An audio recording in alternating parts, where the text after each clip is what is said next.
चलिए सीधे मुद्दे पर आते हैं। 2026 के नीट यूजी पेपर लीक ने पूरे देश को हिलाकर रख दिया। देखिए, ये किसी एक परीक्षा केंद्र में हुई छोटी-मोटी गड़बड़ी की कहानी नहीं है, बल्कि ये एक ऐसा विशाल और हैरान कर देने वाला एकेडमिक घोटाला है जिसने हमारे एजुकेशन सिस्टम की बुनियाद पर ही सवाल खड़े कर दिए हैं। तो आज के इस एक्सप्लेनर में उपलब्ध फैक्ट्स और डेटा के आधार पर हम इस पूरे घटनाक्रम की गहराई में जाएंगे और समझेंगे कि आखिर असल में हुआ क्या था। अब जरा इस नंबर पर गौर कीजिए, 22,79,000। ये सिर्फ एक कागजी आंकड़ा नहीं है, ये उन असल छात्रों की गिनती है जो इस एक घटना से सीधे तौर पर प्रभावित हुए हैं। भारत के हर कोने, हर छोटे बड़े शहर और गांव से आने वाले करीब 23 लाख युवा। ये नंबर हमें बताता है कि ये क्राइसिस कितना बड़ा है, जहां सालों की मेहनत के बाद अचानक से इन युवाओं का पूरा भविष्य अधर में लटक गया। हम सब जानते हैं कि नीट यूजी आखिर है क्या। अगर भारत में किसी को डॉक्टर या डेंटिस्ट बनना है तो अंडर ग्रेजुएट कोर्सेज में दाखिले के लिए यही एकमात्र दरवाजा है। इसमें कोई प्लान बी नहीं होता, कोई दूसरा रास्ता नहीं है, और इसीलिए इस परीक्षा को लेकर छात्रों पर जो दबाव होता है वो लिटरली जीवन और मरण जितना अहम होता है। और यहीं से इस पूरी कहानी का सबसे बड़ा और चौंकाने वाला सवाल पैदा होता है। आखिर कैसे एक साधारण से व्हाट्सएप डॉक्यूमेंट ने लाखों भावी डॉक्टरों का भविष्य खतरे में डाल दिया। देश की सबसे सुरक्षित मानी जाने वाली परीक्षा स्मार्टफोन के एक छोटे से मैसेजिंग ऐप के जरिए कैसे हैक हो गई। चलिए रहस्य की इन परतों को खोलते हैं। तो शुरुआत करते हैं हमारे पहले हिस्से से, द मेडिकल गेटवे। विवाद शुरू होने से पहले आखिर आधिकारिक तौर पर यह परीक्षा कैसे आयोजित की गई थी। देखिए, 3 मई 2026 को पूरे भारत में हजारों केंद्रों पर यह परीक्षा आयोजित की गई थी। सब कुछ फुल सिक्योरिटी प्रोटोकॉल के तहत हो रहा था। अब आप खुद सोचिए, लाखों छात्रों के लिए एक ही दिन एक ही समय पर परीक्षा करवाना लॉजिस्टिकली कितना बड़ा काम है। बाहर से देखने पर सब कुछ एकदम परफेक्ट और सुरक्षित लग रहा था, लेकिन इस भारी भरकम फिजिकल सिक्योरिटी के पीछे एक अदृश्य डिजिटल सेंधमारी पहले ही हो चुकी थी। अब आते हैं इसके दूसरे हिस्से पर, लीक की इनसाइड स्टोरी। इतने कड़े पहरे के बावजूद ये पेपर कैसे लीक हुआ, इसकी फोरेंसिक टाइमलाइन समझते हैं। अगर हम टाइमलाइन को देखें तो पता चलता है कि गड़बड़ी परीक्षा के दिन नहीं, बल्कि बहुत पहले शुरू हो चुकी थी। 3 मई को परीक्षा होने से लगभग 15 से 30 दिन पहले ही व्हाट्सएप ग्रुप्स पर एक गेस पेपर सर्कुलेट होने लगा था। मतलब हफ्तों तक ये लीक एक्टिव था। और आखिरकार जब हंगामा बढ़ा तो 12 मई 2006 को नेशनल टेस्टिंग एजेंसी यानी एनटीए को मजबूरन ये परीक्षा रद्द करनी पड़ी।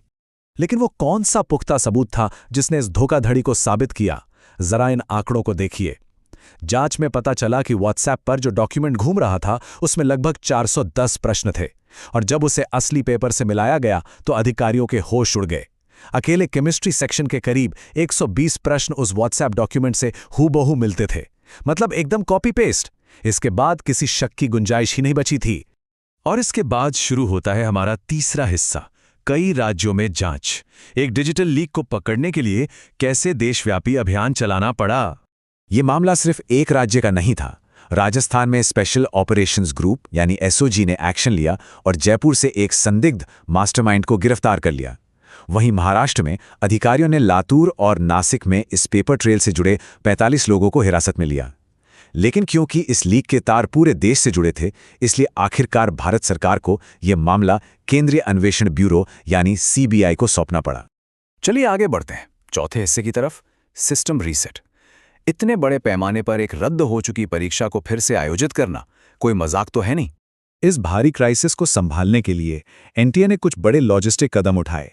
उनका मुख्य फोकस 22 लाख छात्रों के तनाव को कम करना था। उन्होंने साफ किया कि नई तारीखें बताई जाएंगी, लेकिन छात्रों को कोई नया रजिस्ट्रेशन नहीं करना होगा और न ही कोई एक्स्ट्रा फीस देनी होगी। पुराना डेटा और पिछले परीक्षा केंद्र ही इस्तेमाल किए जाएंगे। यह एक बेहद जरूरी प्रशासनिक कदम था ताकि बिगड़े हुए सिस्टम को थोड़ा सुचारू रूप से रीसेट किया जा सके। लेकिन जाहिर सी बात है, सिर्फ प्रशासनिक कदम उठा लेना काफी नहीं था। जब लाखों बच्चों का भविष्य दांव पर हो तो गुस्सा फूटना तय है। यह है हमारा पांचवा हिस्सा, देशव्यापी आक्रोश। परीक्षा रद्द होने की खबर आते ही सड़कों पर जो नजारा दिखा वो काफी चिंताजनक था। दिल्ली के शास्त्री भवन जैसे सरकारी स्थानों पर एनएसयूआई और कई अन्य छात्र संगठनों ने भारी विरोध प्रदर्शन शुरू कर दिए। वो न्याय और जवाबदेही की मांग कर रहे थे। और सच कहा जाए तो इन छात्रों का गुस्सा और निराशा बिल्कुल स्वाभाविक थी। इस भारी आक्रोश के बीच एनटीए को सामने आकर अपनी बात रखनी पड़ी। उनका आधिकारिक बयान था कि परीक्षा रद्द करने का ये कड़ा फैसला छात्रों के हित में लिया गया है। उनका तर्क था कि राष्ट्रीय परीक्षा प्रणाली की विश्वसनीयता को बचाए रखने के लिए ऐसा करना जरूरी था, क्योंकि एक बार जब पेपर की पवित्रता ही भंग हो गई तो परीक्षा को रद्द करने के अलावा कोई सही विकल्प बचा ही नहीं था। वहीं दूसरी तरफ इस मुद्दे पर तीखी राजनीतिक प्रतिक्रियाएं भी आईं।